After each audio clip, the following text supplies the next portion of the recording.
Okay, episode 2. Hope everybody's doing okay. Let's just get into it. I got a bunch of blades here. I got them tuned at the local shop. I'm in Ajax, Ontario, Canada. I just went to a local shop, and a wonderful girl by the name of Rebecca hooked me up because I got some more blades. Blades are just easy to show, so I got a bunch of them here. I can pick them up and stuff. I got a pair here that had some base damage. Hopefully you can see this. So I just took the P-Tex and you can see the fill. So you get it burning, you drip it in. I'll do that some other time. It's very time consuming, so I'll do that some other time. But what we're going to do is show you how to get a little bit of base bevel. Whoops, come on over. There we go. Base bevel. So we're going to do base bevel and then show you how to get the wax on, rub it around, show you how to scrape it, show you the final product. I got a setup here. So, first things first, take your magic marker. Remember from last time, I told you to have one of those around. Take one of those, and I'm just going to hold it and draw it right down the metal.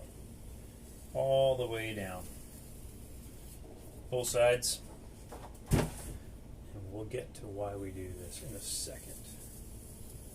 So I got a black line on the steel, not on the base. Then remember I told you I had files, lots of files. So what I do is I wrap tape around one time. I think I got 2 laps on here. This is just masking tape. This one has electrical tape. I just do 2 laps around there.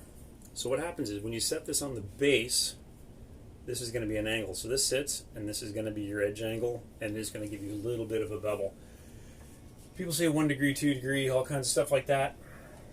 That's your own personal preference. Again, I've been a ski instructor for a long time. I swear by a bevel so I can demonstrate. Yes, it's 1 degree or 2 degrees. You have to go over a little bit farther to get a true carve. But it saves you when you're just putting around slow speed. Hooking edges, you do a lot less. So anyway, I can take this here, masking tape, set it on, and just drag it down like this. Hopefully you hear the little metal hiss noise. And I'm taking off a little bit of metal on the flat side of the edge here. Just a little bit. Not really touching there. And I'll show you this ski. Magic marker on this side. Now the magic marker is off. So I know that this is flat, and now this has a 1 degree bevel on it. So I'll just do the other side real quick like a bunny. I used to say it to my niece and nephew.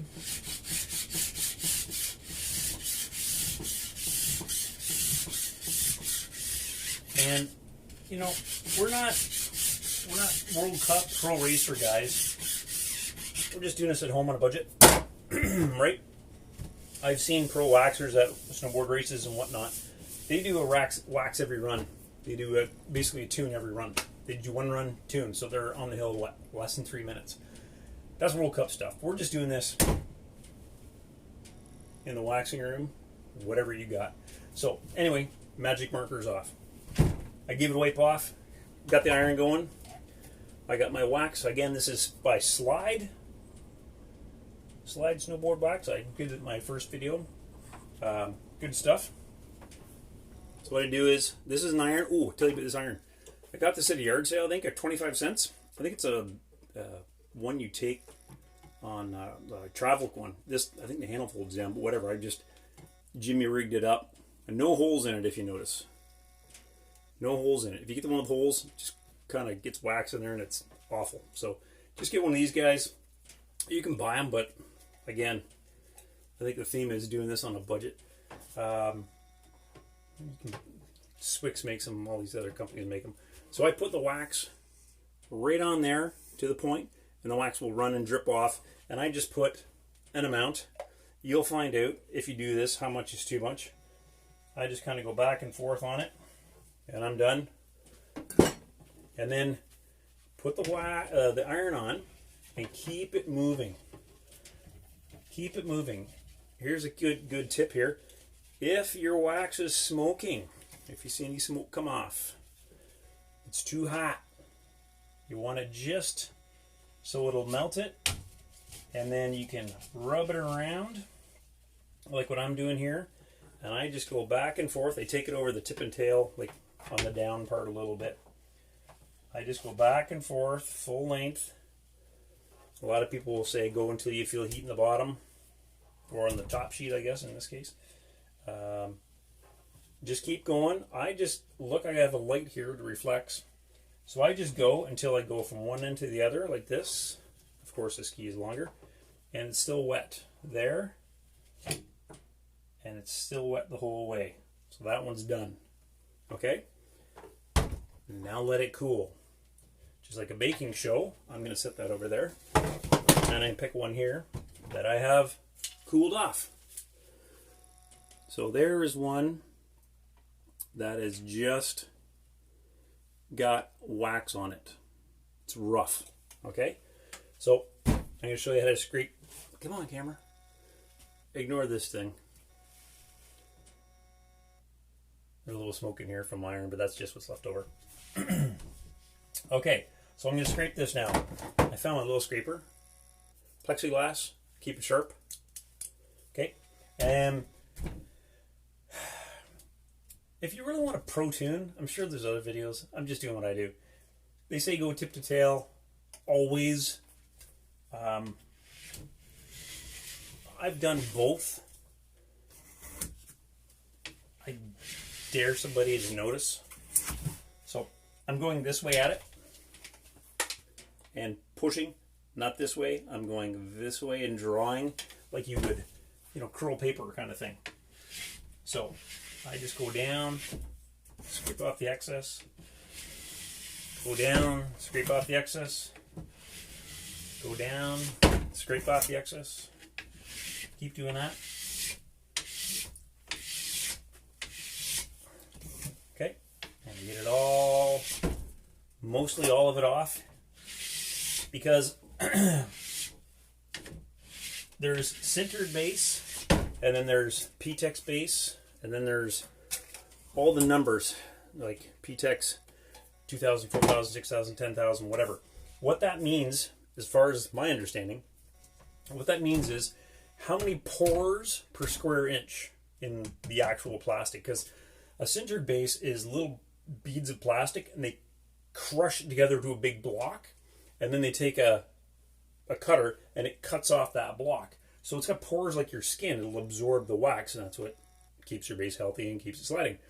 Extruded, like on little kid skis and stuff, it's just hot plastic in a vat, and it's just pushed out like a Play-Doh factory.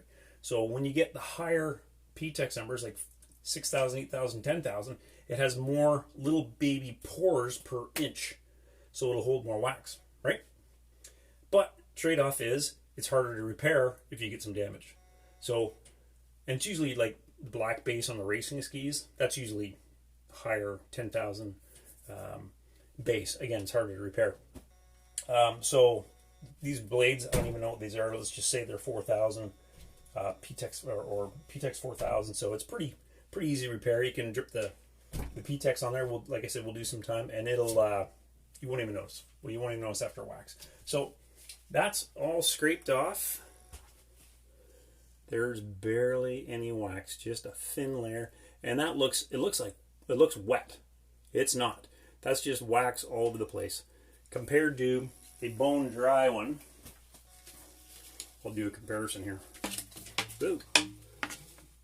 So this is, top one's waxed, bottom one's dry. This will look like this when I wax it. Okay, so, whoops, come on camera. My assistant, Deep AI assistant. Okay, again, go back to the first one. Get your Brillo pad, Scotch-Brite, dollar store. Get a big block of them for whatever. I just take this. Of course, there's different textures. I don't care. Get whatever one you want. And I just run it back and forth a couple of times. Sometimes you'll have a little bit extra wax. So you just rub that off. It'll stick in the Scotch-Brite. I just go back and forth a handful of times. Of course, a ski, you need a longer arm to go a farther distance. This is just a blade, but same thing. Just go back and forth And it'll get a beautiful, whoopsie, a beautiful finish on that snowblade ski, and that's what you want to slide on. You can take the side of the scraper if you have any excess wax, put it on edge. Ooh, I had a little bit there. And just knock that off, because it'll take a bit when it's cold to knock that off. So I just knock those off. Again, get a strap when you're done, base to base. Hook these up so they don't scissor your car. Other than that, that's a quick wax in steps. I'm sure I'm going to get a special guest down here in the waxing room to, seems not grabbing me. Where is it? To do a board or something. I think Mike, I'm going to get him down here and we'll talk too. So other than that, thanks a lot. See ya.